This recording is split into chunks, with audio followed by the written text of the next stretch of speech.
ಈ ಒಂದು ಸಂಸ್ಕಾರ ಶಿಬಿರ, ಜೈನ ಧರ್ಮದ ಸಂಸ್ಕಾರ ಶಿಬಿರದಲ್ಲಿ ಭಾಗವಹಿಸಿದೆ.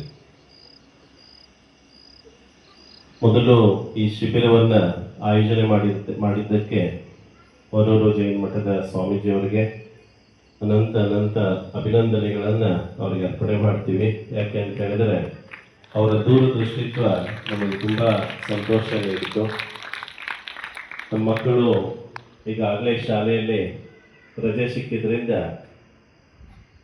ಈ ಒಂದು ಸಮಯದಲ್ಲಿ ಅವರೆಲ್ಲರೂ ಮನೆಯಲ್ಲೇ ಆಟ ಓಟ ಆಡ್ಕೊತ, ಮಾವಿನ ಹಣ್ಣು ಸೀಸನು, ಮಾವಿನ ಹಣ್ಣೆಲ್ಲ ತಿನ್ಕೊತ, ಪಾಟಿ ಅಲ್ಲಿ ಇಲ್ಲಿ ಒಕ್ಕಟ್ಕೊತ ಗಲಾಟೆ ಮಾಡ್ಕೊತ ಇರ್ತಾರೆ. ಅದಕ್ಕೆ ಅದ್ರ ಬದಲಿ ಅವ್ರಿಗೆ ಒಂದು ಏನರ ಒಳ್ಳೇದು ಅವ್ರ ಜೀವನಕ್ಕೆ ಉಪಯೋಗ ಆಗ್ತಕ್ಕಂಥದ್ದು, ಹಾಗೆ ಅವರ ಮುಂದಿನ ಜೀವನ ಯಶಸ್ವಿ ಆಗಲಿಕ್ಕೆ, ಅವರ ಮುಂದಿನ ನಡತೆಗಳು ಸನ್ನಡತೆ ಆಗಲಿಕ್ಕೆ ಸ್ವಾಮೀಜಿಯವರು ಏನೋ ಒಂದು ಮಾಡಬೇಕು, ಕ್ಷೇತ್ರದಾಗ ಹುಡುಗರಿಗೆ ಏನೋ ಒಂದು ಕಲಿಸ್ಬೇಕು ಅಂತಕ್ಕಂಥ ಭಾವನೆ ಮಾಡಿ ಇಲ್ಲಿ ಜೈನ ಧರ್ಮದ ಬೇಸಿಗೆ ರಜಾ ಶಿಬಿರದ ದಿನ ಜೈನ ಧರ್ಮದ ಸಂಸ್ಕಾರ ಶಿಬಿರವನ್ನು ಇಲ್ಲಿ ಆಯೋಜನೆ ಮಾಡಿದರು. ಈ ಒಂದು ಆಯೋಜನೆ ಮಾಡಿದ ತಕ್ಷಣ ಮೊದಲೇ ತಿಳಿಸಿದರು, ಸ್ವಾಮೀಜಿಯವ್ರು ಏನೇನು ಮಾಡ್ಬೇಕ್ರಿ, ಹೆಂಗ್ರಿ, ಏನ್ರಿ ಅಂತೇಳಿ ನಾವಿಬ್ರು ಚರ್ಚೆ ಮಾಡ್ತಾ ಇದ್ವಿ. ಆಮೇಲೆ ನಿಮ್ದು ಏನೈತ್ರಿ ಅಂತ ಕೇಳಿದ್ವಿ.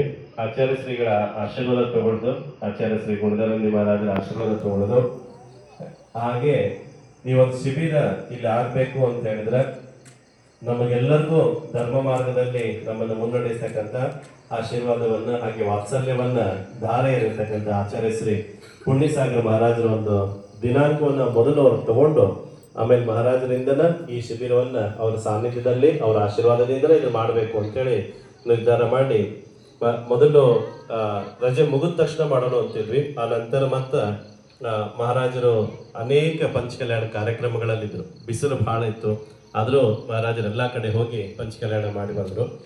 ಆ ನಂತರ ಮತ್ತೆ ಬಿದರೂರಿನ ಪಂಚಕಲ್ಯಾಣ ಆಯಿತು. ಅದು ಮುಗಿಸಿದ ತಕ್ಷಣ ಅಲ್ಲೇ ಡೇಟ್ ಫೈನಲ್ ಆಯಿತು. ತಕ್ಷಣ 13ನೇ ತಾರೀಕಿಂದ ಮಾಡೋಣ ಅಂಥೇಳಿ 13ರಿಂದ 23ನೇ ತಾರೀಕಿನ ತನಕ ಅಂತ ಮೊದಲಿತ್ತು. ಆ ನಂತರ 21ನೇ ತಾರೀಕಿಗೆ ನಾಳೆ ಗುರು ಪುಷ್ಯಾಮೃತ ಯೋಗ, ಇದೊಂಥರ ಗುರುವಾರ ಪುಷ್ಯ ನಕ್ಷತ್ರ ಬರುವಾಗ ಅಮೃತ ಸಿದ್ಧಿ ಯೋಗ ಬರ್ತದೆ, ಅದಕ್ಕೆ ಗುರು ಪುಷ್ಯ ಅಮೃತ ಯೋಗ ಅಂತ ಕರೀತಾರೆ.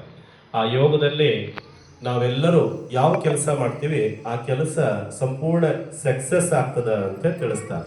ಅದಕ್ಕೆ ಆ ಮುಹೂರ್ತದಲ್ಲಿ ನಿಮಗೆಲ್ಲರಿಗೂ ಆಚಾರ್ಯ ಶ್ರೀ 108 ಪುಣ್ಯಸಾಗರ ಮಹಾರಾಜರು, ಹಾಗೆ ಮುನಿಶ್ರೀ 108 ಪುರಾಣ ಸಾಗರ ಮಹಾರಾಜರು, ಮಾತಾಜಿಯವರು, ಹಾಗೆ ಸ್ವಾಮೀಜಿಯವರ ಅಮೃತ ಹಸ್ತದಿಂದ ನಿಮಗೆ ವಿದ್ಯಾ ಪ್ರಾಪ್ತಿಗೋಸ್ಕರ ಯಾವ ವಿಧಿಯನ್ನು ಮಾಡಬೇಕು ನಾಳೆ ಮಧ್ಯಾಹ್ನ 11 ಗಂಟೆಯಿಂದ ಅದನ್ನು ನಿಮಗೆಲ್ಲರಿಗೂ ಪ್ರಾರಂಭ ಮಾಡಲಿಕ್ಕೆ ಶುರು ಮಾಡ್ತಾರೆ.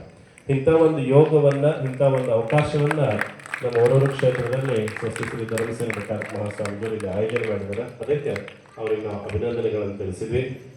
ಅದಕ್ಕಿಂತ ವಿಶೇಷ ಅಂತ ಹೇಳಿದ್ರೆ ನಿಮ್ಮ ಎಲ್ಲ ತಂದೆ ತಾಯಿಗಳು ಅವರೆಲ್ಲರೂ ನಮ್ಮ ಮಕ್ಕಳಿಗೆ ಒಂದು ಧರ್ಮದಲ್ಲಿ ಶಿಬಿರ ಆದ್ರೆ ಇವ್ರಿಗೆಲ್ಲರಿಗೂ ಈ ಒಂದು ಧರ್ಮದಾಗ ಅವರು ಆಸಕ್ತಿ ಬರ್ತದ, ಮುಂದಿನ ಜೀವನ ನಿಮ್ದೆಲ್ಲರೂ ಚೆನ್ನಾಗಿ ಆಗ್ತದ ಅಂಥೇಳಿ ನಿಮಗೆಲ್ಲರಿಗೂ ಈ ಧಾರ್ಮಿಕ ಶಿಬಿರವನ್ನು ಇಲ್ಲಿ ಮಾಡಿದ್ದಾರೆ. ನೀವೆಲ್ಲರೂ ಈ ಒಂದು 9 ದಿನಗಳ ಕಾಲ ಇಲ್ಲಿ ಇಟ್ಕೊಂಡು ಸಂಪೂರ್ಣ ಧರ್ಮದ ಬಗ್ಗೆ ತಿಳ್ಕೊಂಡಿದ್ದೀವಿ.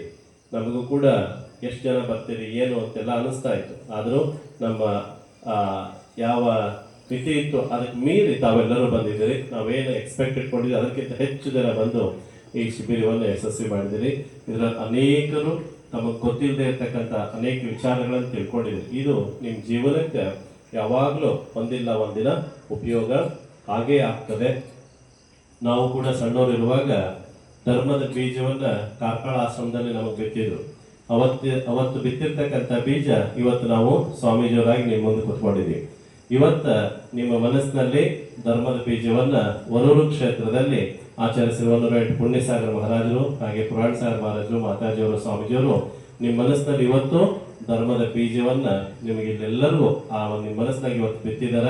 ಯಾರಿಗೆ ಗೊತ್ತು ಎಷ್ಟು ಜನ ಮಹಾರಾಜರು ಹಾಕಿರಿ, ಎಷ್ಟು ಜನ ಮಾತಾಜಿರಾಗ್ಬೋದು, ಎಷ್ಟು ಜನ ಸ್ವಾಮೀಜಿರಾಗ್ಬೋದು, ಎಷ್ಟು ಜನ ನೀವು ಇನ್ನೂ ದೊಡ್ಡ ದೊಡ್ಡ ಪದವಿಗಳಿಗೆ ಹೋಗ್ಬೋದು, ಅದು ಯಾರಿಗೂ ಗೊತ್ತಿಲ್ಲ. ಯಾಕಂದ್ರೆ ಇಲ್ಲಿ ಹಾಕ್ತಕ್ಕಂಥ ಬೀಜ ಅಷ್ಟು ವಿಶೇಷವಾಗಿರ್ತಕ್ಕಂಥ ಫಲವನ್ನ